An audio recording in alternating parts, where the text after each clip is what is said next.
Futbol üzrə dünya çempionatının final fitini səsləndirəcək hakim barəsində şok fakt üzə çıxıb.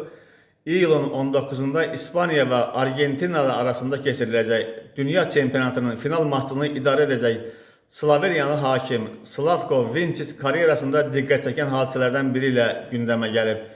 46 yaşlı referi 2020-ci ilin mayında Bosniya və Hersegovinada narkotik alveri və fahişəlik şəbəkəsinə qarşı keçirilən polis əməliyyatı zamanı saxlanılan 35 nəfərin arasında olub.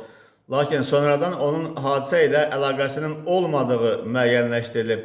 Polis Bosniyanın Bijeljina şəhəri yaxınlığında fermaya təşkil olunan əməliyyat zamanı silahlar, kokain və küllü miqdarda nağd pul aşkarlamışdı. Vinčić həmin vaxt Bosniya və Hersegovinada işgüzar səfərdə olduğunu və ev sahiblərinin kimliyindən xəbərsiz şəkildə nahar dəvətini qəbul etdiyini bildirmişdi. Sloveniyanın Večer qəzetində danışan hakim baş verənləri belə xatırlayıb. Təsadüfən həmin fermada idim. İşgüzar görüş üçün Bosniya və Hersegovinada idim və nahar dəvətini qəbul etdim. Bu mənim ən böyük səhvim oldu. Polis gəldi və bizi şöbəyə apardı. Şahid qismində ifadəmizi aldılar və hadisə ilə əlaqəmizin olmadığını müəyyən etdikdən sonra bizi sərbəst buraxdılar deyə hakim bildirib. Hadisədən sonra Vinčićə qarşı heç bir rəsmi ittiham irəli sürülməyib. O qısa müddət ərzində azadlığa buraxılıb və Sloveniya Hakimlər Assosiasiyasının dəstəyini alıb.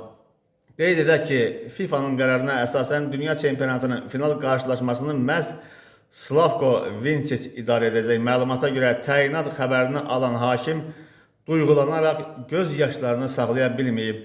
Slavko Vinčić son illərdə Avropanın ən nüfuzlu hakimlərindən biri kimi tanınır. O 2024-cü ildə keçirilən UEFA Çempionlar Liqasının finalında Madrid Real ilə Dortmund Borussia arasındakı oyunu idarə edib. Sloveniyalı hakim 2026-cı il dünya çempionatında indiyədək 3 qarşılaşmada baş hakim olub. Onun idarə etdiyi oyunlar arasında Braziliya ilə Mərakeş arasında keçirilən və 1-1 hesabı ilə başa çatan görüş də olub. Qeyd edək ki, məlumatı Qafqazinfo yayıb.